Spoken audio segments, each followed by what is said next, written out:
Ladies and gentlemen, welcome to another Monday episode of the No Contest Wrestling Podcast. I am your host, one of them, because look at that man right there. I am the heel that you love to hate, O'Shea Jackson Jr., a.k.a. Petty Guerrero. Hey, yo, it's me. It's the T-O-O, the J-I-G-G, TJ Jefferson. I also host with him, you know, it's kind of like both of us. TJ, I missed you, bro. What up, though? What's going on, man? You look healthy. I feel all right. Hey, that's all we asked for. Haven't seen you since last Tuesday. You know, a lot of people don't know. We did our first ever Rich Eisen podcast tree. We have a podcast tree of a family. We did the first official crossover collab when we sat in with Jim Jackson. Of course it would be us. Of course it would be us. Set the tone. We sat in with Jim Jackson last week on his basketball podcast. We talked some NBA, talked some wrestling. That was really dope. And talk some life. I guess I haven't seen you. I drove you home to the Valley. We had a nice, man. Shout out to the Valley. You know what I'm saying? We had a nice little drive there. We chopped things up, kicked it, and here we are again. Yeah, episode 39. 39. How about that, yo? Right. 39 of these things in the books. 39. When I hear the word 39, I think about WrestleMania 39, which was amazing because if you're a Roman Reigns fan, that was the best. But today on the show, is it our first indie star to be on the show? Yep. Oh, yeah, I think so. Yep. Today on the No Contest Wrestling Podcast, we did something special, man. Yeah, we will be toasting a nod to the indies, and we will be bringing you a young lady who's got the internet in the palm of her hands right now. And that's how it started. A few weeks ago, you and I think we both saw the same picture that got tweeted out by CCW. Is that right? Coastal Championship Wrestling in Pompano Beach, Florida. They posted a picture that kind of set the internet on fire. And you and I noticed we immediately separately both followed because why not? Yeah, chill. Well, no, I'm saying our goal always is, you know, we get these established people, but we also want to give a nod to the future, right? We want to kind of be the person who listens to the band before they blow up. Yeah. You know what I mean? So this is the first time we've done this, but we found somebody that we are fully behind and invested in. And luckily, you know, the other big pods haven't gotten to her yet, which is awesome. That's right. I think we're going to be getting an NCW exclusive today, y'all. So we will be having Nikki Blackheart. Nikki Blackheart will be joining us today. CCW champion. And, you know, she came to prominence a few weeks ago on social media when somebody tweeted out how much she looked like Saraya. And I saw, Saraya. I'm sorry. Retweeted, right? I be saying Saraya all the time. Yeah, Saraya. And then she kind of put the internet in a stranglehold. I watched her Twitter go from like 1,000. She's up to over 20,000 now. Yeah. And like I said, she's the new champion down there. So we wanted to get in early. You know, you and I think we both decided. I remember you brought it up to me and I was like, I don't care if she can wrestle or not. Because she passes the eye test. And sometimes, you know, they always say stuff about, like, with basketball players a lot, the airport test. You might not know who the person is, but they have this presence when they're walking through an airport that you might not know who they are, but you can tell there's somebody. And I felt like immediately off that one picture that you and I both knew that if she can go, this is just cherries on top. But she's got the look, obviously a physical presence that just came through off of a single picture. Now that we've both done a little bit more research legitimately and looked at some stuff, man, I think she's going to be, you know, the female Brock Lesnar. She's going to be the next big thing. Yeah, and then she, you know, she's relatively new to the business too. She just was able to pick it up, you know, and that right there is, there's just certain people who don't pick it up well, no matter how long they're in there. And, you know, she's picked it up fairly quick. You guys are going to get plenty more information as soon as she comes on in just a little bit. But I think we should do this a little bit more too. You know, there's a lot of people out there that would love to get the, you know, a little push. Yeah. And I feel like we can use our platform for good that way instead of just me being evil. Yeah, that's true. You know, on the Eisen show, we always have something called the Rich Eisen Show bump, where it turns out, and it doesn't work all the time, mind you, but overwhelmingly, the amount of people that come on the show and then the next week have a good game or do something well. Like we had Cincinnati Reds manager Terry Francona in last week. His team won that day that he was on. We called it the Eisen bump, so we're hoping to maybe have a no contest wrestling bump where we can, sometimes help some of these indie wrestlers, these indie performers just getting started out, get their name out there. Absolutely. And besides the Nikki Blackheart interview, as you see, we're doing things a little differently. What else are we going to be talking about today, TJ? Oh, we've got a bunch of stuff to touch on. We want to review Night of Champions. We're going to talk about it. Get everyone's thoughts on that. Maybe do a little all-in preview, a little Saturday night's main event preview. We got to talk about the debut of Blake Monroe. Yes, absolutely. Formerly known as Mariah May, because that kind of set the internet on fire. And we want to talk about that. And, I've got a Creative Liberty.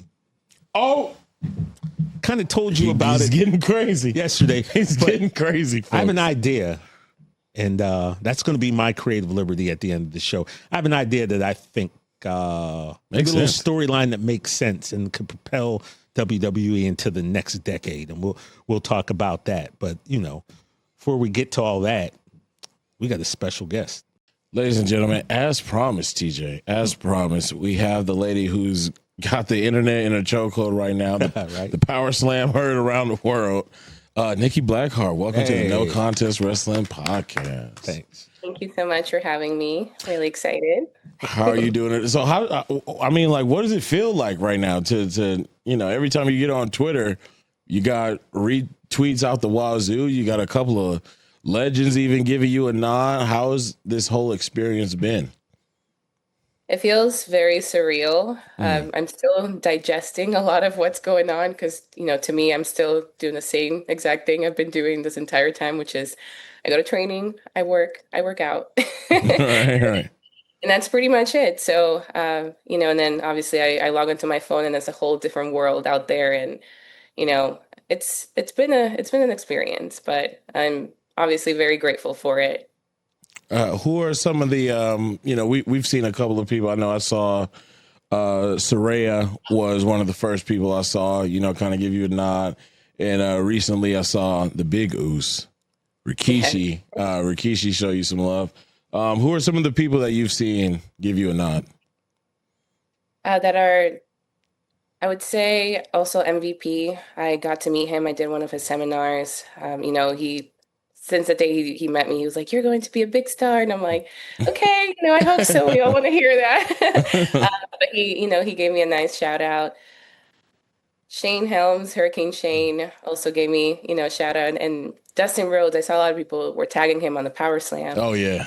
And he reposted it, and all he did was like the emoji with the surprised eyes, and I was like, "Oh, that's cool." That's nice.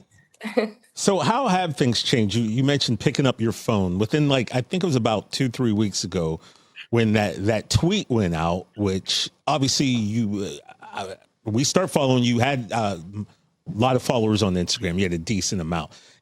Twitter, your following wasn't as big. And then the post went out comparing you to Saraya.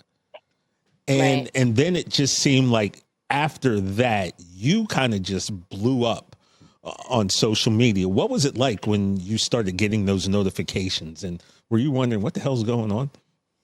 I didn't even have an X account, to be honest. I had Twitter back when Twitter was a thing. And I had created one with my personal account and I stopped posting. I think it was 2018 or something like that. And then I started getting screenshots like, "Hey, look, Saraya posted you, Paige posted you." And I was like, "That's crazy." And I'm like, "Well, I don't have Twitter, so let me make a Twitter so I can post and at least repost it." So I got on Twitter, reposted it. I started getting, some followers. It wasn't anything insane. And then all of a sudden one day I was like, "Oh, let me just start, posting like I do on social media." I try to do at least one post a day just to get traction, get my brand out there. And I had a clip of the Power Slam that someone had tagged me on the story. So I screen recorded that, I cropped it, posted it on Twitter. And I think that was towards the evening. When I woke up, I was like, oh my goodness, what happened? I was like, what happened overnight? My phone was blowing up. It was insane. And I'm like, oh wow, X is crazy. It's crazy in this world, you know. So it was a lot, but in the best way possible. I don't know how else to describe it. Now, what? Let us know how long this. Number one, a question that we ask a lot on the No Contest Wrestling Podcast, TJ, is when did you get bit by the wrestling bug? And tell us a little bit about the beginning of this journey to become Nikki Blackheart. Yeah, I'm one of those people that gets the, people rolling their eyes because I'm like, I didn't grow up watching wrestling. I didn't get exposed to wrestling till literally started training, which was 2 years ago. You weren't I allowed to went, watch wrestling when you were little, right? no, my mom was like, absolutely not. That's too excessive. Like it's too much, Mhm. So I know my cousins would, sneak in and watch a couple things, but I was a typical girl, loved, Disney and princesses and, Yeah. all of that. And I played sports myself. Yeah, that was that picture was martial arts. I did do martial arts. And that was actually the summer before I moved from the Dominican Republic to the US. So I did martial arts for like a few months and then ended up moving here. Um, There so I she was is. in LA. I was with my partner, huge wrestling fan, and ended up going to WrestleMania. At that time, I was looking for something, a challenge to do, something physical. I had done bodybuilding before, the 75 hard challenge. Like I've done it all, and I'm like, should I play volleyball again? Because I did play volleyball back in school, and find like a league, something just to keep me active because I was very sedentary. My Mm. job, in sales, I'm just on the computer all day. So I just wanted something to challenge me and something that I would continue progressing in. Yeah. And when I saw what I saw, I was like, oh my goodness, this is great. What the heck? I want to do that, Mhm. And it wasn't until like a week later, after I landed back home, that I was like, let me look for, wrestling schools nearby. There was like two that popped up. CCW was the closest one. And I called and I was like, hey, I want to wrestle. And they're like, come in, Gangrel at the time, my coach, was in Vegas filming a vampire movie, and Of course. Yeah, of course, standard right? Gangrel Of My thing. course. Right? vampire warrior. He's so badass. So, they're like, come next week. So I came next week. Second I walk in, coach looks at me, he's like, all right, sit down. I was like, okay. So I shadow at class. He's like, all right, you've seen enough. You can leave now. And I was like, wait, no, I want to do this. Like, what do you mean? Yeah. So I go to the office. I come back with two t-shirts, on my shoulder. Like, yeah, I'm doing this. Like, it's like, oh, Lord. So, and here we are. So let's talk about then. Obviously, the next question is Yeah. that first bump, those first few Yeah. bumps. You're welcome to wrestling moment. Welcome to wrestling moment, as we like to say. Tell us about it. Yeah, I mean, the roles were cool. We obviously all did that as a little kid at some point, but it wasn't until it was my third day. I don't know if they were just trying to weed people out because I'm like that. Looking back, I'm like, you guys are actually insane. Third day ever wrestling, I got a superplex. So I got That's superplex crazy. That's on yeah. my third day, Mm, and I had no idea you had to breathe, before you bump. yeah. So held my breath the entire time. When I landed, it just felt like I hit cement. Oh, like And yeah, Understandable.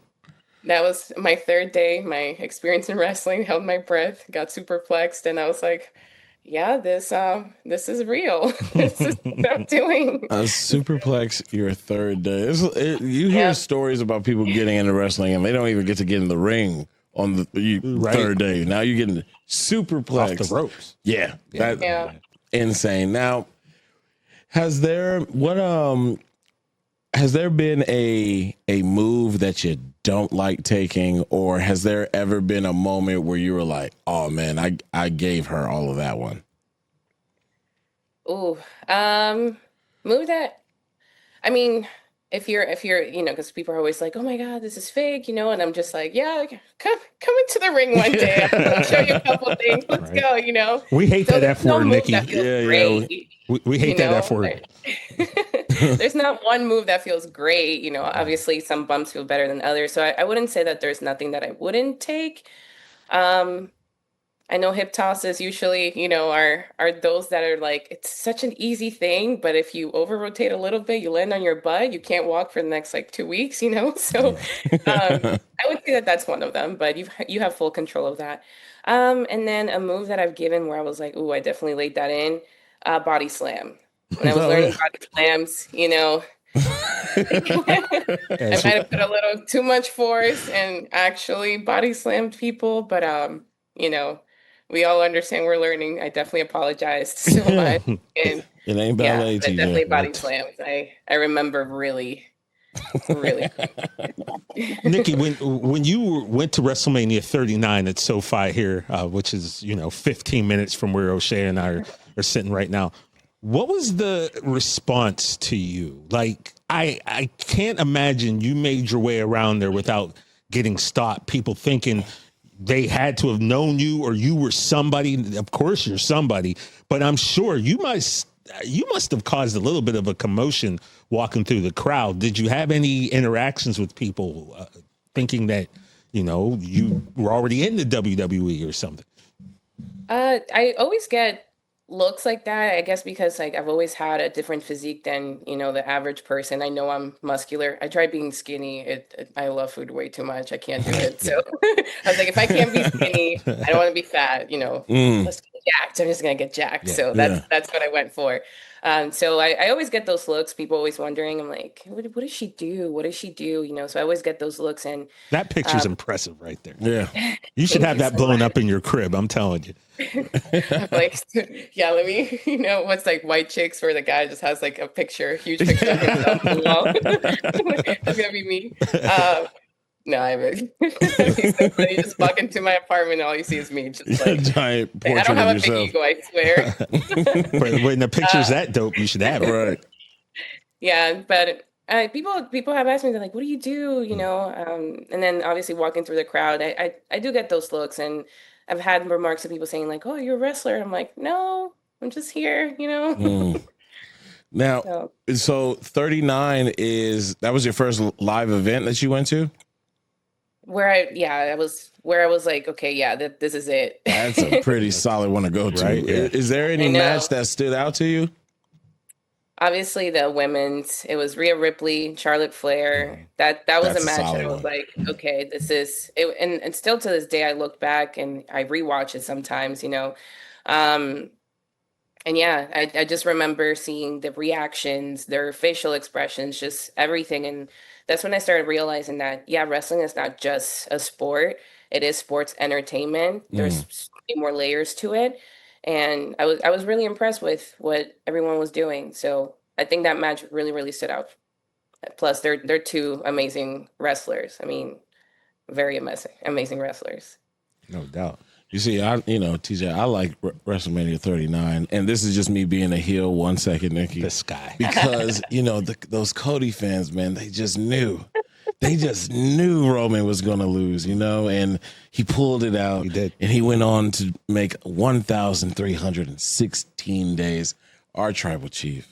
God bless him wherever he is. Yeah, the funny thing is, I remember the night before, or about a week before, Cody came on to the Rich Eisen show where I work, Nikki, and Chris Brockman, one of my co-workers, he said, do you think Cody's going to win? And I'm like, I got to be honest with you, dog. I'm like, Roman's so close to 1,000 days. I'm like, there's no reason why they would take this from him. And Brockman's like, but Vegas, because he's very much into the book. He's like, Vegas has Cody as the favorite to win. And I'm like, I think Vegas is going to be wrong about this one, Joe. And it turned out. So we were walking around. We were in the presence of greatness, and we didn't even know at WrestleMania. Then again, Right. we didn't even know that we were going to be doing this show at WrestleMania 39 either. So there's that. But yeah, so 39 kind of put us all on All of us. on our journey, all on our journey. Cool. So That's really cool. tell Nice. me Tell him. what it's like roaming around CCW as champ. Right. Also something else I'm digesting, because we've been having Ruthie J and I have been having this feud for forever. I started off You when were I her very first enforcer, met- right? Yes, I was her enforcer, just beating people up, doing her dirty job. And when everything happened, we started this feud, and we had little runnings with each other. And if I'm being super honest with you, I had no idea that day I was going to get the championship. So it was a huge surprise to me too. So it made it that much more meaningful. And it was also a very insane day for me because my mom had passed away on that day 9 years prior. So there was Oh, a lot of emotions Yes, going on I that saw day. that. And yeah, it was, I don't even know if like every emotion I could have possibly felt at once, I felt that day. So yeah, it's a lot of hard work for me. Some people might think like, oh, she got the championship, she's going to start acting a certain way. I'm sitting here like I have like 1,000 more pressure than I had the day before. So now I feel like all eyes are on me. Now I really have to represent the company a lot better, especially the women's division. Women, there's a lot more male wrestlers than there are women wrestlers. So, mm, this I guess like standard that you have to be at, if not raise the bar, so because people are looking up to you. And then we do have newer girls that join the school that I know look up to me and look at me for guidance. And, we help out sometimes and teach people things and, practice things together. So to me, it's just a token of, okay, I have to improve myself. I have to bring the brand up way higher than where it's at, raise that standard, raise the bar, just because I know that I have all these eyes on me, and the last thing that I want to do is let people down. So that's how I feel being a champion. Now, and of course, a lot of people might not know this. Ruthie J had a 538 Yeah. day reign as champion. that's a healthy run. Healthy run. 617. 617 it was? I know she's gonna be like, wait, correct that. Yeah, Okay, so it was over 600 days. 617, and then her enforcer came Yeah. and took her out. You mentioned your mother, and I, trying to do some research on you. You mentioned that, your mom, your dad, you have brothers and sisters, correct? And Right. I saw you mention something about they've all seen you fight. Now, I'm assuming you meant like squabbling in the street, not wrestling. So, Nikki, what kind of kid, what kind of little girl were you growing up? Were you the girl out there who was just, roughing kids up? Right. Were you the lunch money?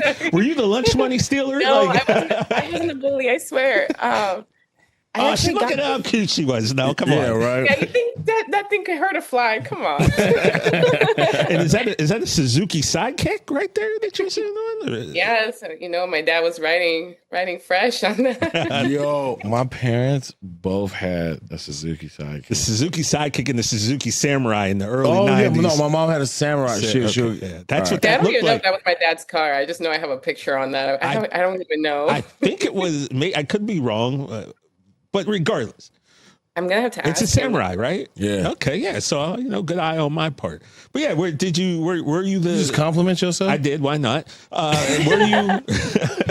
Were you to quote next Friday? Were you the baby D of the neighborhood? Were you the Debo of the neighborhood? No, I actually, it's so crazy. I was a chubby kid growing up, so I actually got bullied a lot for being chubby, and it's funny too because like I've always had big lips, and back in the day that was like yeah, I literally grew into them. People like, have your lips done? I'm like, no, literally, I look the same. I just look older now, and I have lashes that are 10 times bigger. But I tell people, I'm like, yeah, I grew into my lips. They used to bully me for that. I was a little bit of a tomboy, even though my mom always dressed me up in, like dresses and always had me in like dance classes and all that. I was still a little bit of a tomboy. I always liked sports. I loved playing with my brother. My brother always played baseball growing up, Dominican, go figure. So, yeah, he played baseball and I always liked playing with him. So no, I was never like that. I had a lot of friends growing up. I was, very blessed to be around people that loved me and I loved them back. But no, I wouldn't say I was Okay. a bully. I was definitely a little bit of a tomboy, so I was competitive, aggressive. I have this big scar on my leg because I was playing hide and seek with my cousins. Got stitches. They told me no physical activity for a week. Next day, I'm playing kickball with everybody, and then Of course. huge scar opens up and healed like that. So that's the kind of kid I was growing up. My mom's biggest headache for sure. I'm just kidding. Also, it's funny you brought this up because Nikki, I swear to you, just randomly, you know how you're driving in the car, you're just thinking about random stuff. I don't know what made me think about this, but I was also a kid who used to get picked on for having big lips, right? To the point where like I'd be a little kid, I would wonder if I cut the inside of my lip, could I make my lips smaller? Like it was like that, right? Yeah. So now you probably feel the same way I do. When you see these people who are getting praised for getting collagen and stuff shot in their lips to make their lips bigger, and people are saying how beautiful they were. And I remember sitting there going, hold on. Yeah. I would get picked on for these soup coolers. Yeah. And now you're telling me that, the Calabasas clan, they're getting praised for having big lips and I was getting picked on. So I feel like you can understand my anger when all that was going down. No, I think the biggest hot moment was one of the girls that I don't even know how I would translate this in English. Like she called me this one name, basically saying I'm a very big lips, whatever. And I saw a picture of her recently and she had lip injections. And I was like, oh, you mother sucker. I was like, look at life. Look how things just the audacity. Look at God. That's crazy. Crazy how life works. So that was funny. You just put glasses on in the middle of the interview? Yeah, because yes, because I had to hold my tongue, so I had to turn into somebody else. Because, I saw what you did. I was about to let you have it, but you my brother. You're my brother, and I love you to death. Oh, man, that's well, boy, I almost called you a slur. See what I do with Nick? See what I got to do with? Oh, bro, I'm a professional. All right, so. Can't tell. Now, you're on this journey. You're on this wrestling journey now. This is life. This is where, the path that you chose. Is there a match that you dream about having? Not as far as opponent, because we're going to get into that, but as far as style of match or type of match. Yeah, type of match. Huh. I mean, obviously the goal is always WrestleMania, right? That's that's the biggest goal. Yeah, I would say. I mean, I have no interest in having death matches or anything like that. Yeah, that's solid. Let's just get that out there right now. So I would say anything other than that, I'm honestly down for ladder matches. I'm sure I can learn a thing or two. Maybe going through a table, I don't know, but death matches, I don't know. I gotta stomach that for a little bit first before. I promise you will be putting more people through tables than you will be going through tables. I'm okay with that. Yeah. What do you think what was going through Ruthie's mind here as she was just being held upside down, blood rushing to her head? What do you think Ruthie J was thinking at this moment? Probably this better not drop you on my head. I know that. It was actually during that championship match, she actually does a mean reversal of that in the early stages of that Ruthie? match. Yeah, that was By nice. the way, I gotta admit, obviously the move was done to you, but I had never seen somebody do that. That was nice. I thought at first she messed it up, and I was like, oh my God, no, she turned a suplex into a rear naked choke. I was like, props. Yeah, she's very experienced. I learned a lot from her, and she's one of my coach's OG students from the school. So definitely one of the female wrestlers that I've gotten the pleasure to be around and learn from. So it's been cool. Besides putting her, aside our beef, right? Beef. We still got beef, and we have a match next week. So yeah, we got things to resolve. Too pretty, Ruthie. Too pretty yet. So between her and Gangrel, who are some other people that without them we wouldn't have the Nikki Blackheart that we see before us? Yeah, so at the school, people that when I very, very first started, I had another female wrestler. She goes by Nvidia, Judy. Love her. We have Meadow, who's also been there. Will, very experienced. We have Domino. He's one of, my good friends. And I can name a bunch of people because everyone has put in a little bit, a little droplet and everything.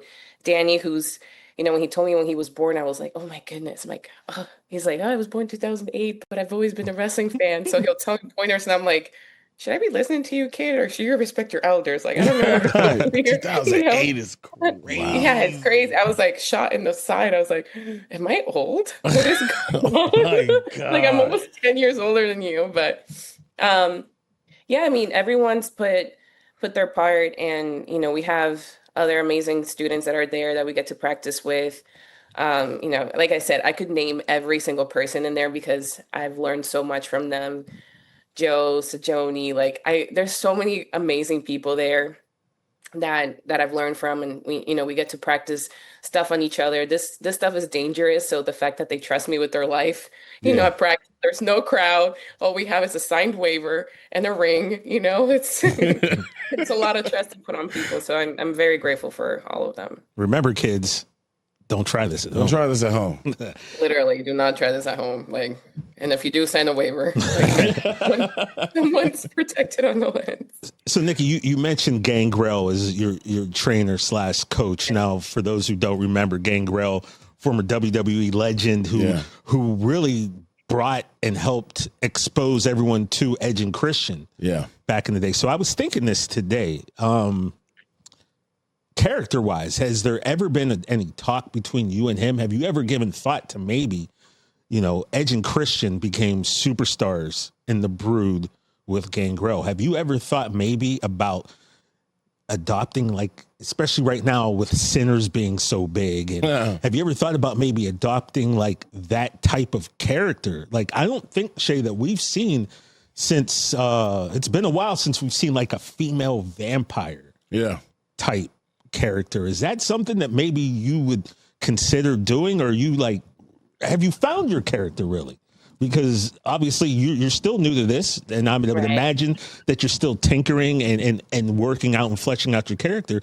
But working with Gangrel and adopting that type of character, would that be something that you'd be interested in? Because I think that would be pretty dope, man. A female Blade too. Blackheart, I don't know. I was thinking about this. I got a day job, Nikki. I'm working on the Rich Eisen show. And, we're interviewing Jerry Bruckheimer today. And all I'm thinking about is, I wonder if Nikki Blackheart would become a vampire like that. So have you ever given thought to anything like that?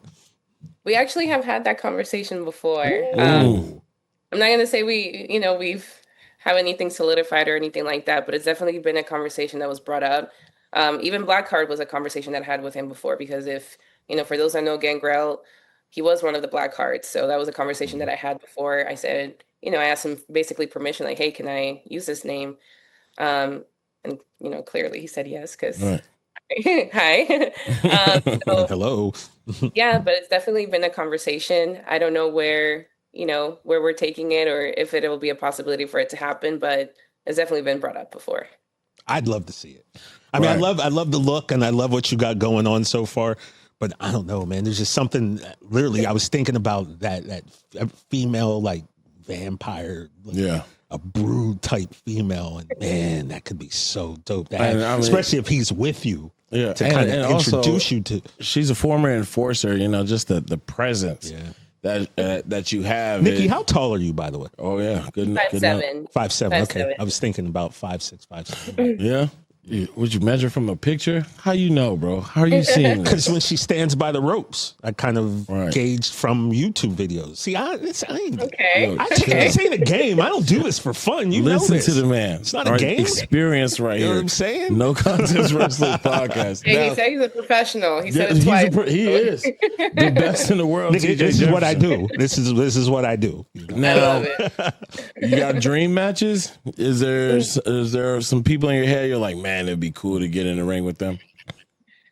Oh, absolutely. I mean, the first person that comes to mind, obviously, Rhea Ripley. If you guys haven't noticed, I'm definitely inspired by her, and a lot of things I do, and many things that would be. I know I can learn so much from her. Stephanie Vaquer, she's badass. I mean, she definitely an amazing wrestler. I can learn so much from her, and someone that I'm really, really inspired by is Bianca Belair. Not just because obviously she's very athletic. Also an amazing wrestler, but I relate a lot to her body. I know that sounds weird, but when you look at someone on TV, it's always we've had all these like standards that society has placed where you have to look a certain way or be a certain way. And with her, it's like I look at muscle, I look at athleticism, I look at power, but yet she's so feminine. So Yeah. I love that. And She that's epitomizes that.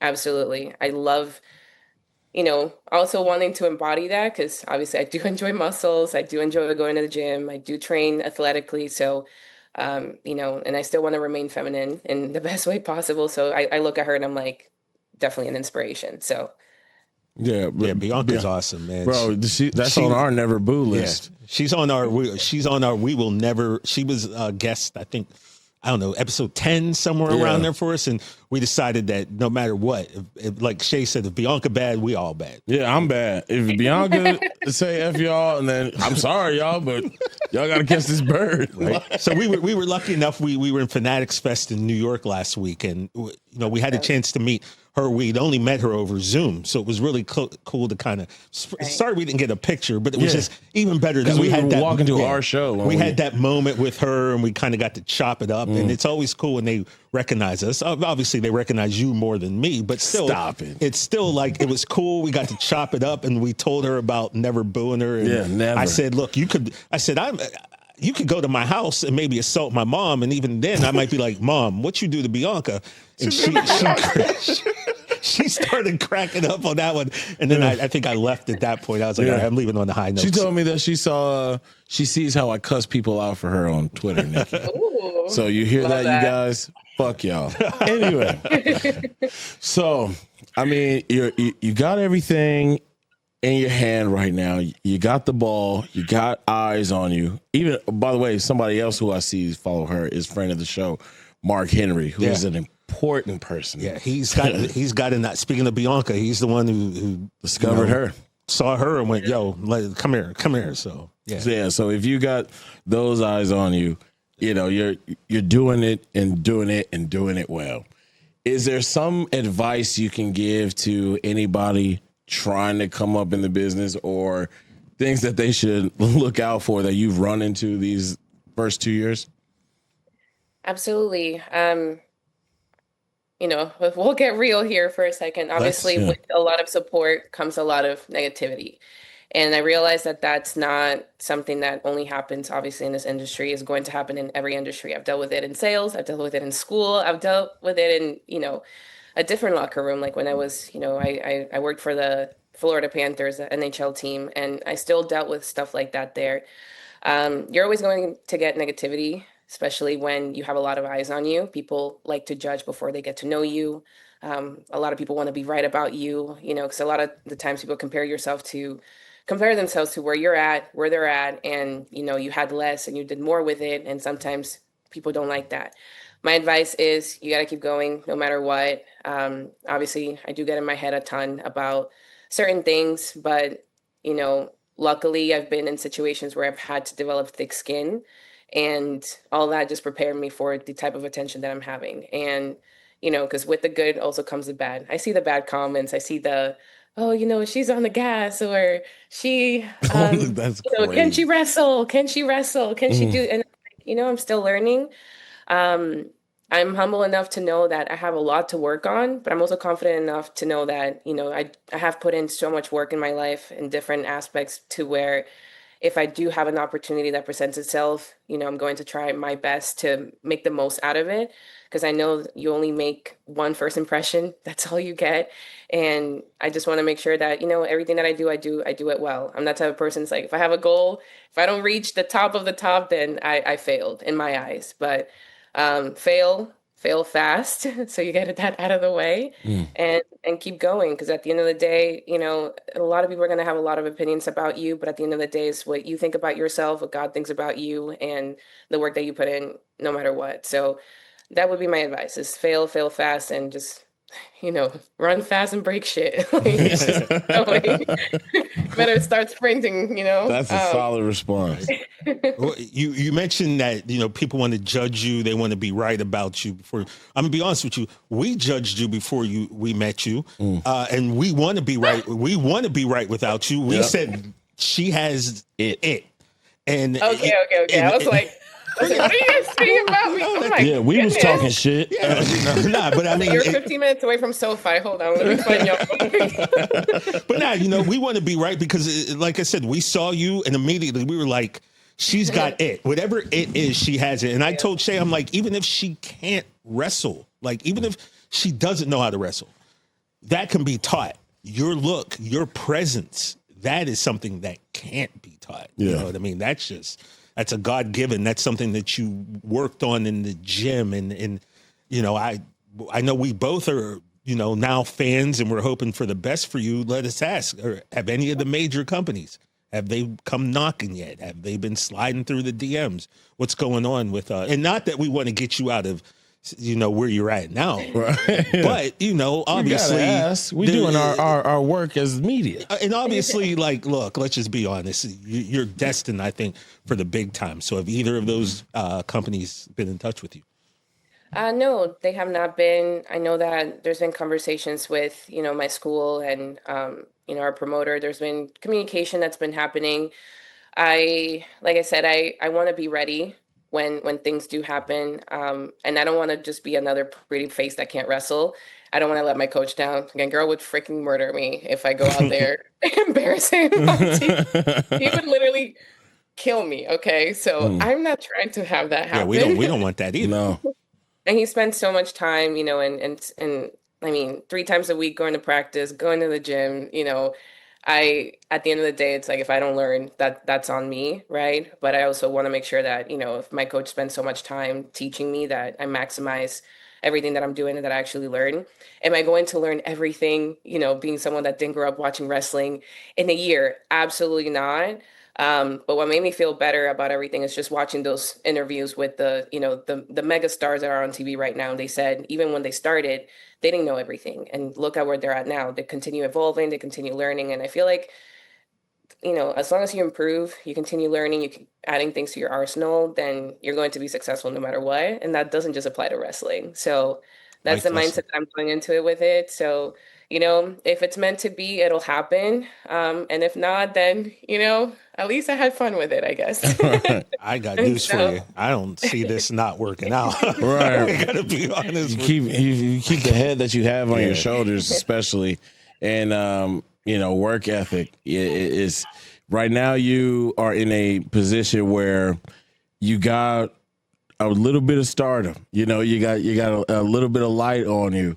And it can grow into something amazing. You just gotta, if you keep focused, you always have us supporting. Yeah. NCW will always be a home where you can come to. No doubt. I was going to say that to her. Like, when we ended this, just so you know, this is your house now. Whatever you need from us. We're going to tell you where we keep the spare key. There's always a spare room. The fridge is always open. NCW is your home, Nikki.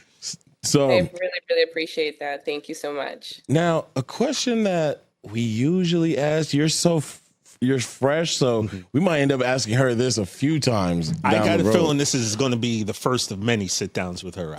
So I mean, all right. So we have a question that we usually ask everybody our who's most on the popular show. one. Yeah, it's our most popular question. So we got to ask you this: you're at a bar or on a beach getting mimosas with the ladies, minding your own business, business, having the time of your life.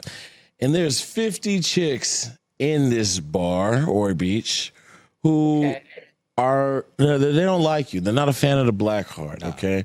So I need you to pick a team of you and 4 other women wrestlers to make sure you get into the car. And Nikki, these can be women from any era at any time.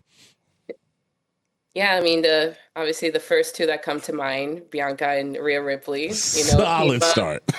I'm like, let's go. And then I have to bring my girl China into this. Mm-hmm. Oh, yeah. We're grabbing girls, we're pressing them, we're throwing them out. Man. And to catch them and finish them, Naya. Oh, Naya. Oh, my goodness. Bruh. Stack. Because, I know that if you can get through her, then I deserve to get my... So we have you, Bianca, Rhea, China, and Naya. I'm gonna tell you what, we've never really judged or ranked our bar fight crews. Yeah. But I'm gonna tell you right now, Yeah. This one, dude. Her and Stephanie's are the ones I was like, oh with this bar fight crew, I'm not even going to say 50 women are in the bar. There could be 50 dudes in the bar. All right. And, and you are still getting out of this bar. You do a combination. About to beat your ass. And guess what? The lash glue is going to stay on because, we have protection. We're not even going to lose the lashes on this one or a nail. They're going to come out. Oh, she said I'm going to whoop that ass and not even break a nail. Right. Wow. Right. Okay. I'm not even sweating. I could go somewhere else after this. Well, that's because China's out back there. She got like 6 dudes in headlock. And a bazooka. You know what I mean? And she brought the DX tank with her. So. Yeah. Heck yeah. Oh, I love her. She's so badass. Now, Nikki, this is usually a question that I ask TJ Jefferson, but I'm going to ask you to do this favor. Tell the people where to find Nikki Blackheart. So right now I am on X, I'm on IG. I am in the process of creating a YouTube. I'm also on TikTok, but I'm actually under, we call it our shoot name. But I am going to start posting more on YouTube because I feel like it is fun to share the journey with people. Because a lot of people wonder, I know when I started, I was like, trying to Google people, like sharing their experience or like, hey, this is what I do for my workout to be better at this, or this is what I do to be better at leapfrogs, or this is, like I couldn't find a lot of that from like obviously, the WWE posts a lot of stuff, the recruit pages post a lot of stuff, but the wrestlers themselves haven't really documented a lot of their journey. Some do, but there's not a lot of that. And I feel like there's a lot of people now that are interested in the sport. It's something that's getting more popularity than it did before, especially, social media. Things are being televised now that they moved over to Netflix. There's a lot of more attention and being exposed to different crowds. So I feel like, we need that because there are amazing days, but there are also very hard days. But at the end of the day, seeing that someone got through it makes it a little bit easier to be inspired to do it yourself. So look out for that. It's coming. I promise. Nice. Facebook, Twitter, IG right now at Nikki Blackheart. And that's where you guys can find me. That's where we found her. You're right. Exactly. and CCW's every Tuesday? Tuesday. Yeah. A live TV. You can watch, the previous matches and all that. And then there's a lot of those that are already posted on there too. Okay. So check them out too. Now it said, because on the CCW Twitter page, it said YouTube at 7 p.m. That's 7 p.m. Eastern. Eastern. In Florida. It's always Eastern. Always Eastern. You only lived on the West Coast, so what the times are always Eastern. G. All right, whatever, bro. All right, so we're gonna make sure that we, as well as we can, push you. Yeah. Thank you so much for giving us the time of day. You've been so cool, ladies and gentlemen of the No Contest Wrestling Podcast. Give it up for Nikki Blackheart. Thank you, man. Nikki Black, what a sweetheart, bro. Right? It's just certain people. That's the thing with what my mom hates about our show too. But because I know she hated anything about There's it. just a thing that she doesn't like about our show is it'll be people, because my mom watches, and it'll be people that she got some feeling towards that she like. Oh, they're such a good person, Yeah. But obviously, with Nikki being so fresh, we don't know anything about her. Yeah, so. but good person. We wish the best for her. And she always has a home here at the No Contest Wrestling Podcast. Look at us. How about that? Giving pushes. Look, man, just trying to expand the wrestling, world. Trying to bring people closer. Trying to help those on the come up. Yeah. Maybe someone will see this video and want to book her somewhere else. All types of independent shows and things that she could be doing. It's kind of crazy that she said she hasn't gotten a call or any interest yet from the big two. But I got a feeling in due time, the phone will be ringing. Absolutely. And I want to thank the people over at CCW. Yeah. Because you reached out to them first, right, to get in touch with Nikki, correct? Yeah. And they hooked us up, got us in contact with Nikki. And we need somebody else from CCW. We want to make sure that we give favors back here at the No Contest Wrestling Podcast. Make sure you check them out every Tuesday, 7 Eastern on YouTube. 4 Pacific. And thank you. You're welcome. Pacific all day. Specific. Now, We stepped into the independent. Let's talk about the majors. Yeah, man. Yeah, man. So what you got for our rundown today, TJ? Well, I mean, obviously this weekend was Night of Champions. Night of Champions. And to quote that boy Trick Willie, let's talk about it. Let's just get into it, man. Right off the bat, we kicked the show off with Randall Orton against Cody Raheem Rhodes. Yeah. For the King of the Ring crown. Let's talk about it. Yeah. Obviously those two have a lot of history together. So it was cool to see them in ring together, fighting for a prize, fighting for an opportunity for the championship. Two guys fighting for an opportunity to wrestle. Yeah, wrestle for the championship, for an opportunity to wrestle for the championship. Those two both come from, two legacy stars. Oh, interesting. I mean, it's no contest wrestling. Randy looked a little upset to take that loss. He looked a little mad. There might be something brewing in there. I thought it was a really good match, man. Yeah. I was kind of shocked because this isn't typically the WWE where you usually hear people say this about AEW, about all the near falls. There was a lot of near falls, a lot of, getting out of crossroads, a lot of kicking out of RKOs. I was really kind of shocked by the amount of near falls that they had in this match. But the chemistry between those two were great. The voices started to get to Randy, and he ignored them. He ignored them until they got so strong that he had to go for the punt. He missed it, and then at the end he took the turnbuckle off and exposed, the metal underneath the turnbuckle, which led to his downfall. Yeah. And that is how he got, ran into it. He got rolled up by his own doing. Yeah. And I think now it's just going to be interesting to see, does Randy snap? I think that, do the voices completely take over? Like we all, we're talking about Cena's heel run before he's out the door, but let's not act like there's not a psychopath that's just been friendly with everybody and who's not a 14-time world champion in Randy Orton. So keeping an eye on you, Viper. What else we got? I mean, it's just weird because Randy, he kind of showed a lack of patience there, which is not a Randy Orton trait. Not a Randy thing. And Cody got the win. He is now the King of the Ring, just adding another, title, another accolade to the Rhodes saga. And now he gets to go on and challenge for the championship. Yeah. So, and it's against Jonathan Cena, bro. So let me ask this, because I wasn't quite clear on this. Maybe you are.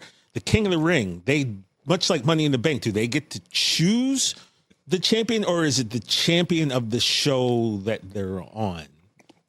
I was confused about that too. I apologize to everybody who is our listeners and not our viewers. I'm eating pineapples because your boy's getting healthy. But eating on air, I mean, absolutely, bro. Come on now. It's no contest wrestling. That's true. We've never seen it done before. We're doing it now. That got cleared up for me a little bit when it came to the women's Queen of the Ring, which we'll get to. The announcer said of their respected brands. Okay. So it's got to be John. And plus, afterwards, when Cody was making sure to give a nod to Randy while he was on that rant menacing, he said it would be between, I'm challenging either Cena or Punk. So, okay, bet. Yeah. So he's going for him. And you're right. Randy was there, and he kind of had that look, and you weren't sure, is he going to run back in? But then you could see he kind of hopped off the edge of the stage. Nobody left from the ramp. And him and Charles Robinson walked to the back. So I was like, all right, we're not going to get that Randy turn here. Yeah. So now I guess, we get Cody, and he's going to. Cody and Cena. With that crown, he's going to get that John Cena match. Yeah, never put the crown on, too. Notice that. Neither of them did. Jay did put the crown on. Okay, right. Jay looked great with it. But we'll Cena, Cody didn't put it on. And I saw him think about it. But he didn't put it on. He's the grandson of a plumber. He probably feels weird wearing a crown. multi-billion-dollar crown like that. Then we had Rhea Ripley taking on Raquel Rodriguez in a street fight. Let me just say, Saudi Arabian street fight, baby. Raquel, that is what I'm talking about, Raquel. That is what I'm saying. That is what I love. That is what I need. Ooh, I had fun during that match. All of y'all dressed like Catwoman. Yeah, you know, which was very good for Rhea in the sense that when Raquel pulled out the kendo stick. Oh yeah. You know, I've made the Eisen show kind of very familiar with the kendo stick as I'm always holding it, and Rich would look at me. He goes, "Why are you holding that stick?" Because you never know when I might need it, bro. They'll get more familiar if they keep disrespecting TJ around here. But AJ Felly, would you mind handing me the kendo stick back there in the corner? But Raquel wore Rhea out with the kendo stick, bro, to the point where I'm sure she was glad she had, like I said, the whole bodysuit on to kind of maybe absorb a little bit of that, because Big Mommy Cool was laying it in right there. Yeah, ooh, yeah. Big Mommy Cool. I can't say I made that up. Oh man, first time I heard it. Oh, really? Okay, but I'm going to say right here, I didn't make that up. All right, well, in my eyes, but can you imagine just getting tore up with this? Like, yeah, I don't know. Don Bowie said it didn't hurt when I hit him, but yeah, but Don Bowie into some wild stuff. That's true.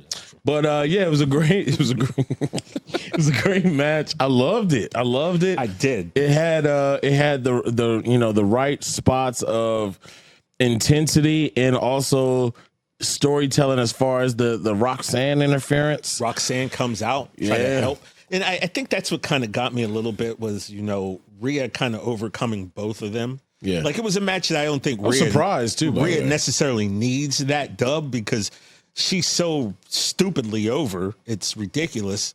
It would have really, I think, done a lot for Raquel to get this W. But, look, she's still half of the tag team champions. It's going to be interesting to see what they do with those belts. Are they going to have to go the Bianca route, or she's going to have to get a new partner? Then the new partner is with her. Yeah, but are they going to have to win a match? Because they can't just have made Bianca and Naomi have a match. They have to have Raquel and Roxanne, who, by the way, very few people on earth will understand how much joy it brought to me to see Raquel and Roxanne in the ring together than you. You would, I'm sure you understood the joy. I feel joy when I think about what he's done for me. I'm taking it back to church. But there was just a joyous moment to see Raquel and Roxanne together. Yeah. I loved it.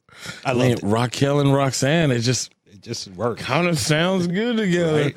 Liv Morgan's gonna kick our ass, right? But friend of the show. But yeah, the Eradicator. Not right now. She hopefully Liv is rehabbing, and she missed that. Yeah. The Eradicator off the table. Yeah, that was a massive move, and it got Rhea the dub. And like I said, I feel it was maybe Roxanne coming down kind of made Raquel.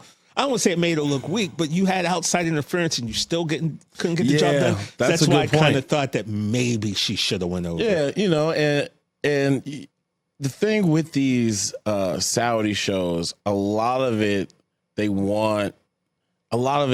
is for the pop. And if you want to hear a pop, Rhea Ripley gets the biggest pop, bro. She's one of the loudest pops every single time. So all you people who are upset at Rhea Ripley. No, but that's the thing. No one's upset at Rhea Ripley. She kind of gets come on. Let me tell you, she don't get the vitriol that some of the ladies does. Not even close. And I don't think you can even argue that. No. No. All right, then we had another guy that you and I really dig, Karrion Kross, finally kind of getting the moment. Look at him go. The fans have been clamoring, man. They've been putting it out there. They want more Kross. So he gets a match against Sami Zayn, which, the pop Sami got was just, you want to talk about Sami runs Saudi, bro. Yeah, so the chances were I didn't think they were going to, I didn't think Kross was going to go over. But just to see him at a PLE, about damn time. And I have a bit of a, how do British people say it? Controversy? Anyway, it's controversy. I'm American. I've never heard that. And so bro. Yeah, controversy? Controversy. That's not even with an accent. I know, bro. I'm American. I'm looking at you. Unidos. Anyway, so how the hell did the ref do? When Karrion got Sami in that choke, and then the cross jacket. They do the arm count. Why in the blue hell did Sammy get to do the 3-arm thing? But when Jey Uso getting choked out by Gunther, the ref was like, oh, he out. I'm pissed.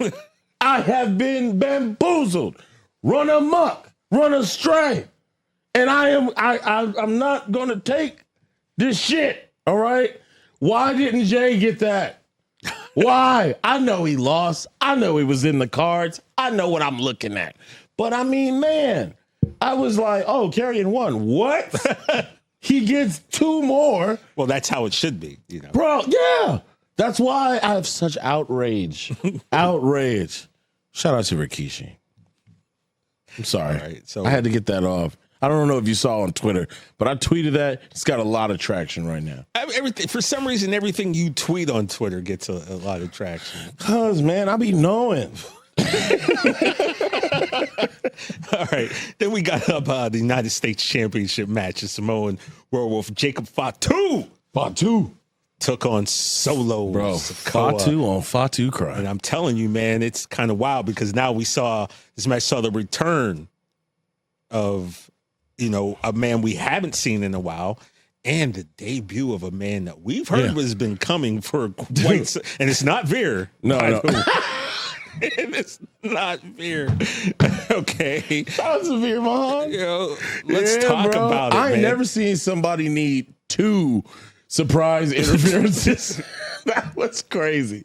2 black hoodies. Tonga Loa comes out. Yeah. You know, and he interferes, and then we get Hikuleo, who's now Talatonga, who I can remember months ago, almost a year ago, they registered that name. So we knew the name was coming. We knew he was coming. We just didn't know when.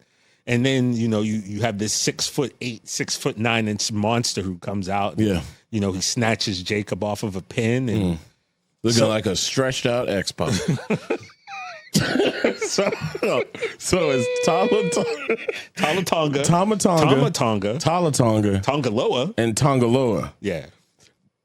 And WWE. JC Mateo. No. I need them 3 right there. Okay. Talatonga, Tamatonga, Tongaloa. and Tongaloa. WWE. Why do y'all hate Michael Cole? Because if these 3 get on the screen at the same time, Michael Cole is going to sound like he's drowning at the announce table. All right. You're confusing the man. He's working hard. And then you give him this tongue twister to remember on the fly while he's calling out moves.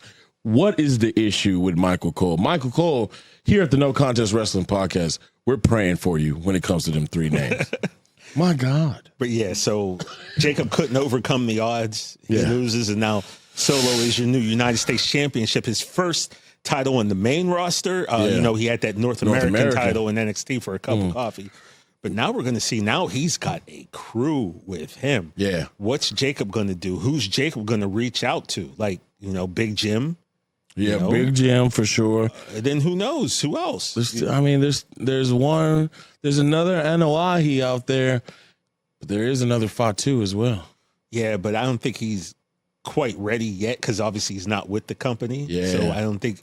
But when we're speaking of the young bull Zilla Fatu, but I did see a video of him watching, because you know there was a wrestling fest here in LA near LAX, and there was a video of him watching the match, and he kind of gave the thumbs down when Solo beat Jacob. So who knows? Like it's just kind of amazing to me that.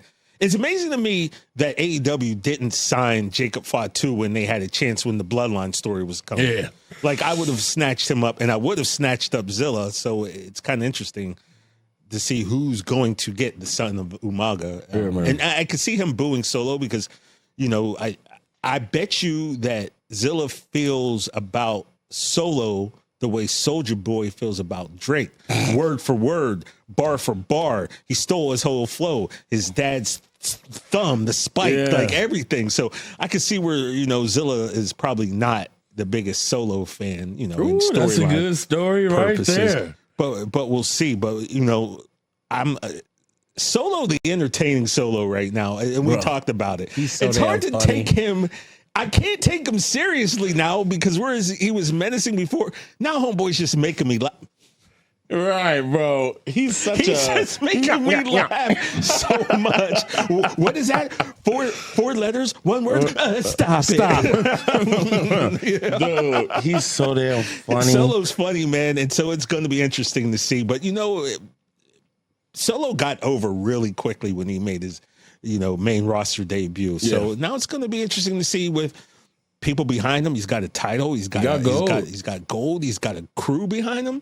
Mm-hmm. And we're going to see how Jacob's going to get his lick back. And we know that the name of the game in wrestling is the numbers game. Yeah. And boy, he got him. He got him, man. So we'll see. But shout out to Solo, man. And then we had the women's Queen of the Ring match, which saw my GOAT, Asuka, take on a Storm. Yeah, Storm is coming. Looking like Storm from the X-Men, Jade Cargill. Too. And, you read a lot of discourse about this match online. I thought the match was fine. Look, thing about Jade Cargill is you're not going to get, she's never going to be Io Sky, right? You're not going to get these Matt classics out of Jade Cargill. But Io Sky can never be Jade Cargill. We talked with Nikki Blackheart about having a presence, having a look. And that's something in wrestling that will get you further than anything else. So Jade's got the look, man, and you could tell she's still working hard on her in ring, and it's Asuka. It's kind of hard to have a bad match. With Asuka. It was my favorite Jade Cargill match. Yeah, and we all, for those who played WWE 2K, I don't even know, bro. She's a powerhouse. Yeah, she's a powerhouse. You want her to be out here like a cruiserweight. Yeah, I don't. She's a powerhouse. Yeah, the power moves. That's what she does. She's not out there to arm drag you. She's out there to axe handle you. Yeah, bro. You wouldn't ask this from name of power. You're not asking that from Roman. You're not asking that from Kane back in the day. No, you didn't want to see. That's what she is. She's supposed to be Undertaker having some mat-based offense. Yeah, bro. And everybody online is all of a sudden some expert in some shit that they don't do. Right? You don't do it. If other wrestlers are saying something, then you gotta kind of bow your head. Yes. But Joe Schmo on X. Right. Nah. Joe Mick, who gives a damn in Florida, no one dog. You do it. You got it all mapped out. How come you can't do it? Go ahead. Get your ass up. You know what Jay said? Everybody tell you how to do it. They never did it. Right. Go ahead, man. Get your ass up and go show her. Show her then. Teach her. Yeah. My only problem, of course, was the booing of Jade. But you know what? That do we even need to get into this? Because this could take this pod for another 2 hours. Oh yeah. Which we don't have 2 hours right now. So black, y'all. Yeah. And I'm black, y'all. And I'm black, and I'm black, y'all. But it's always weird to see the faces get booed, and you always kind of wonder, is there some ulterior motive? I don't even think we need to get into that. I'm still trying to figure out why they booed Bianca back. Bro. Yeah, I'm trying to figure out why the States even booed her when she got back. I still don't know. It don't make sense. But the fact of the matter is, Jade Cargill is thriving. Queen of the ring. She had a nice little promo in the ring. Yeah. Basically, don't let these busters tell you nothing about yourself. You boo all you want. Yeah. There was a video of her walking back to the backstage area, and somebody was booing her, and she said, "Boo your mama," which I thought was amazing. Yeah, go boo your mama. Bro. Yeah, congrats. And this is how you know that I was okay with it. My favorite wrestler took the pin, and not for 1 second was I even upset. I was like, oh, okay. Bro, I was so hyped. I was hyped in the crib. If anybody who follow me on Twitter, they know how crazy I went. And, if you're upset about it, get mad. Get madder. What'd you tell me? Or we can give you a cape, and you can be Superman. Yes, boy, I was so pissed at you when you said that to me. All right, let's move on before I go crazy. Then we had the main event. Yeah. John Cena. We know how this is going. CM Punk. Yeah. One time for the last time. Let's go. And it was great. There were people who were trying to clown Punk's his promo when he came out as the Dr. Thugonomics. Punkonomics. I got to be honest with you. I thought I'm watching videos and people saying it was corny, it was this or that. That was the point. Yeah, you see, bro. John Cena took Punk's promo. Again, another Soulja Boy throwback, word for word, bar for bar. And so Punk comes out like an early John Cena, word life. And I really thought, look, I thought it did the job. Yeah, it did the job, bro. It did the job. People weren't saying this, that about it, but dog, everybody who got something negative to say about CM Punk already mad at CM Punk. You already don't like CM Punk. So like nothing CM Punk do is gonna make you happy. Right. So like that's your whole day. It's like Pac said, there's many rules to the game. I'm gonna share with you too.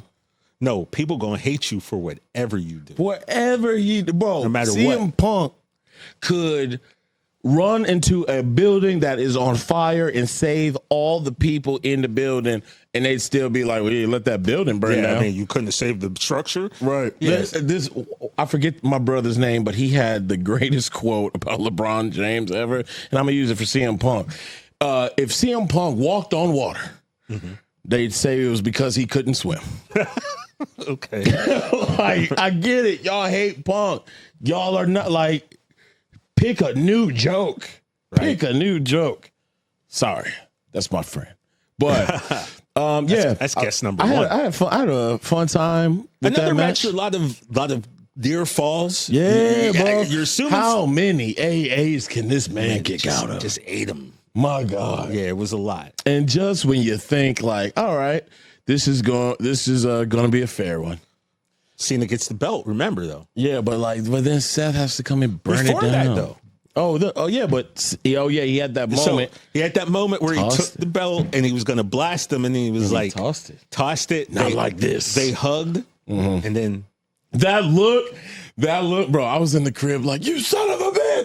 that face came, and he went for the low blow, and Punk wasn't falling for the okie doke. He said, "Before I fall for the okie doke, I like the pistol smoke." You know, somebody, a famous rapper once said that. I don't know who. It's Ice Cube, by the way. and then of course. You heard the music. Yeah. Here comes Seth. Burn it down. Here comes Seth looking like Kane, first of all. Right. Shout out to that boy, King Troy. King Troy be, a lot of people have a lot of stuff to say about Seth's wardrobe. King Troy be putting it down. Yeah. He came out looking like Kane with the fire, with the flames, and that was pretty dope. Here comes Big Bronson Reed. Here comes Braun Breaker. And now you're wondering, oh, wait a second. I always thought he was going to maybe cash in on Gunther. I didn't think he was going to try to win this. I thought it was a great swerve, man. I don't think a lot of us were thinking he was going to go that route. Yeah, when I saw it, I didn't even put it in my head like, oh yeah, he's about to cash in. I put it in my head like, here he go. Just being a hater. Here he come with this malarkey. You're a hater. Bro, but I knew he wasn't going to win because he wasn't dressed in his gear. You don't got to be, because that's what got me, because I can't remember anyone who's won in street clothes before. No. Like Edge has lost in street clothes before. Yeah, that was Punk great. beat it, but like, I don't remember anyone coming out in streak. So that's why I thought, oh, this would be kind of dope. He's not even dressed to wrestle. You know who like when their music hit, I was like, oh yeah, he is mad at him. Penta. When Penta came, I was like, oh yeah. Here's the deal though. So Rollins comes out, his crew comes out, and then Penta comes out to save Cena, except Penta's doing the Jeff Hardy thing.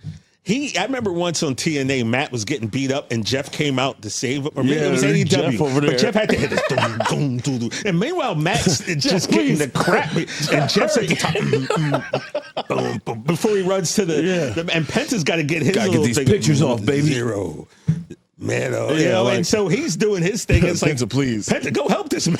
Penta, I'm choking on my own blood, please. But him and Braun get into it, and it takes it to the side. Poor Bronson Reed, get your ass up and help your friend. But he's like, I gotta get this spot off.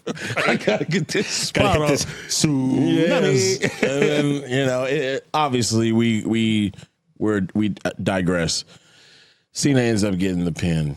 Because it's Rollins' help. Yeah, a little bit reminiscent of WrestleMania 40, when all these people start coming at the end. Yeah. There was a moment, though, and I guess that's the best part. I did go, wait a minute, Seth is going to win this right now. Right. And I think that's kind of a cool thing when you are invested enough and they make you believe that, oh, yeah, he's about to lose his belt. And he didn't. And, of course, he hit Punk's setup.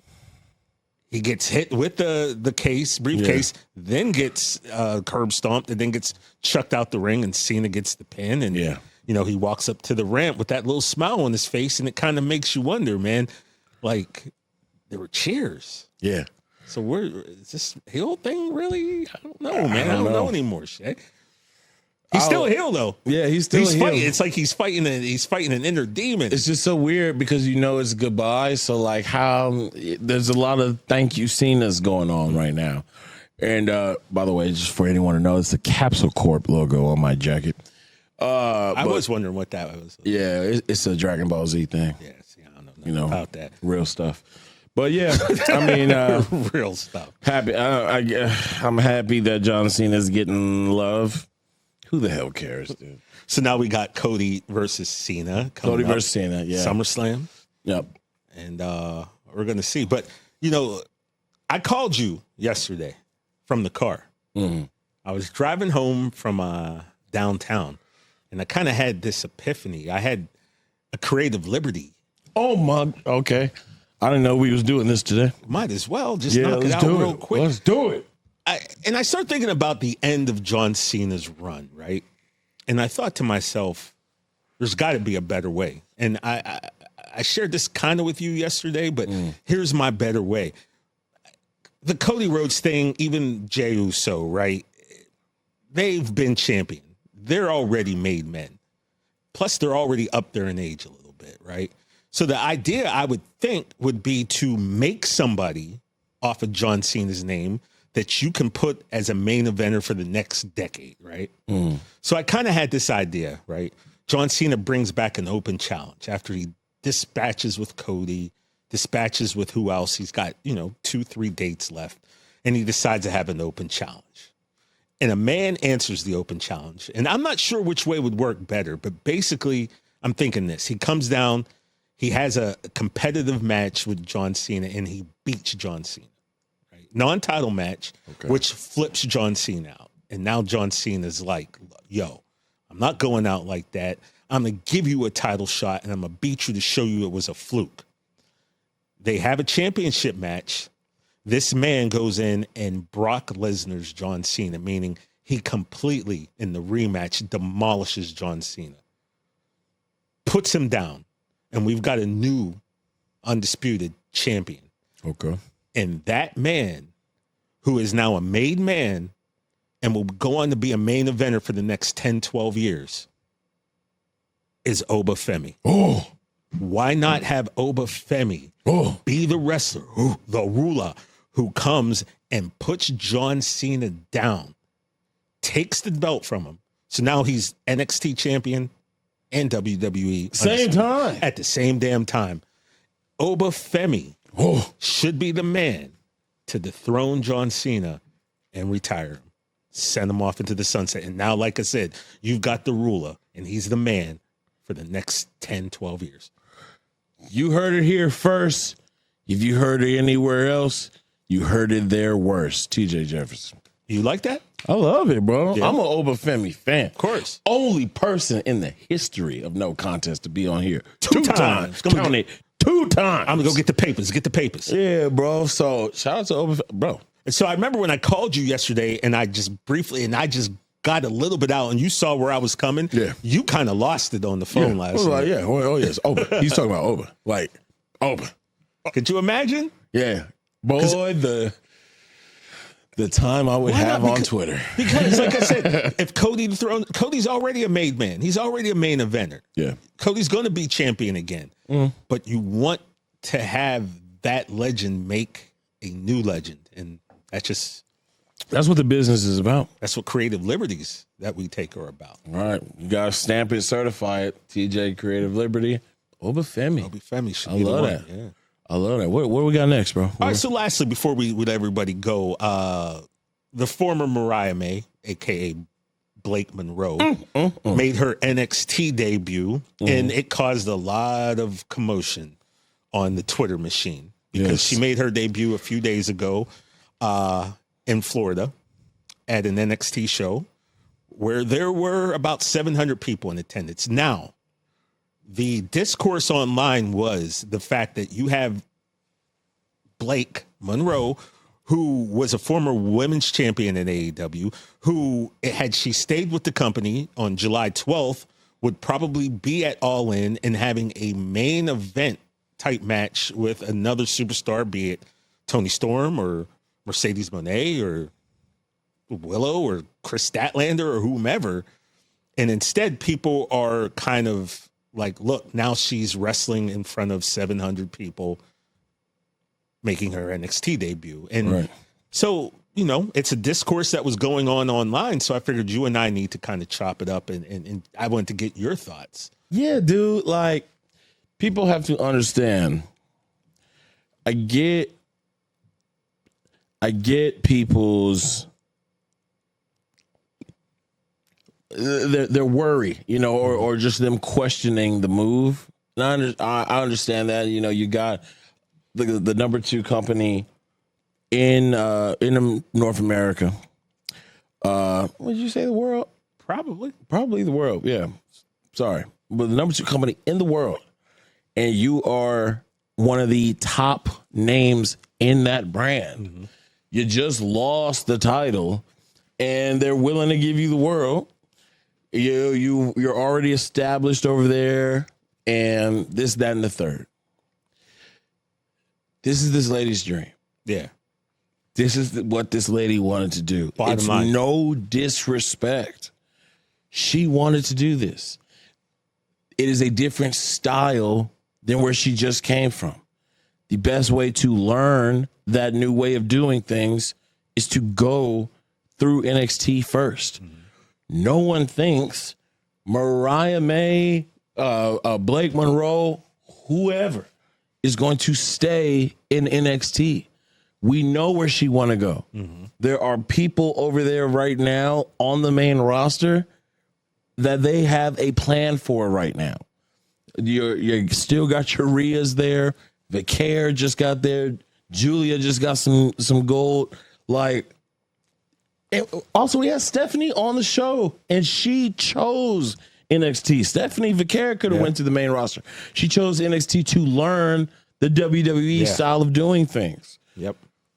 Jade was somebody who people thought we'd see at NXT. They main rostered her quick, but she was so much time training. Even though she wasn't wrestling, she was behind the scenes learning the WWE way. Yeah. So like there is a process before you get to that main roster. And I get it. Everyone's talking about, well, she could have been at All In 2 weeks or whatever. And that's very valid. But like, dog, we know where she want to go with her career. Bottom line, she wants to go here with her career. And WWE just, at this time, AEW still so new, and we don't know what the future holds for that brand and company to go on and do great things. But right now, which I think they've already done great things. Are going to continue, and they can be even better. And they will be. And exactly. Let the damn company get a decade in before we start comparing it to the WWE really head on, because the WWE is just going to give her the opportunities that she sees for herself. It is not up to us fans. It's this lady's life. Yeah, that's basically the bottom line. Is it's none of, like, we can all have an opinion, right? But the bottom line is that's what she wanted to do, and that's where she wanted to wrestle. I understand, you know, some of the discourse online. It's obvious. You were already there, and you were already in the main event. Now you're going to a place where, just like you said, there's a lot of women ahead of her who's going to get pushed. So your time is probably not going to come anytime soon. No, so you might as well learn the ropes. But the bottom line is, if that's what you wanted and that's what your dream was, have at it. Yeah, bro. You know what I mean? There's nothing that anyone should be able to say. It's like when you give your opinion on something and someone asks you for your opinion and you tell them, they try to tell you that you're wrong. Yeah. It's like, wait a minute, this is how I feel. You can't tell me I'm wrong. She wanted to go to WWE. That was her dream, and that's where she's just fine. Maybe. Yeah. I honestly, I don't. There's so much talent there, and she already had a path. She was already at the top of AEW. She's basically starting from the bottom now at NXT. But again, not my place to judge. This is what she wanted. She had to know what what was ahead of her. She had to know the process she had to go through. And if she's okay with it, I'm okay with it. And I know you're okay with it. And, I got no damn and y'all choice. better be okay with it. And let me just say, Mariah May, Toni Storm, my favorite women's feud ever. Ever. I get it. But like, what are we bitching about? Right? This lady wanted to do what she wanted to do. That's it. And like that, you can say this, that, and the third, comment and tweet and all of that, but like, what you gonna do about it? Yeah, I mean, look. Nothing. By the way, the Hollywood ending match that was here in Los Angeles, Toni Storm, Mariah May. Bro, great. Dude, one of the best matches. Nothing better. There's a 4-hour video on YouTube doing a full recap of that feud. I might go watch it. I might go watch this out. Well, no, I got Raw. Raw's about to come on. Raw's on. Oh, yeah, so we got to get going. Yeah, all right, bro. So just remember, when you want to follow us, it's very easy. It's very simple. We out in these streets. People will tell you. On the Twitter machine, you can find us. There's No Contest. On Instagram, No Contest Wrestling Podcast. All of our videos will be on the Rich Eisen Show YouTube page. And of course, remember, you can always listen to us on Apple Music, on Spotify, on Amazon Music. Wherever. But most importantly, we need you guys to remember to not only to subscribe, but to download, because that's how we get these numbers running. And that allows us to stay in business so we can keep bringing you up-and-comers like Nikki Blackheart. We can still bring you veterans like X-Pac and Mark Henry and everyone in between. For my partner, the best in the world, TJ Jefferson, I am O'Shea Jackson Jr. Oh, and by the way, before we go, next week, 4th of July weekend, we're going to be off next week. What? Yeah, fortunately, there won't be a new pod next week because, it's vacation time. We need a little bit of a break, but we'll be back the week after. I might go on Instagram Live just to talk shit, man. Why not? But this has been the No Contest Wrestling Podcast. We love y'all like y'all love us. Make sure y'all have a good day, but not too good, because who the hell do you think you are? Bye, Miss Parker.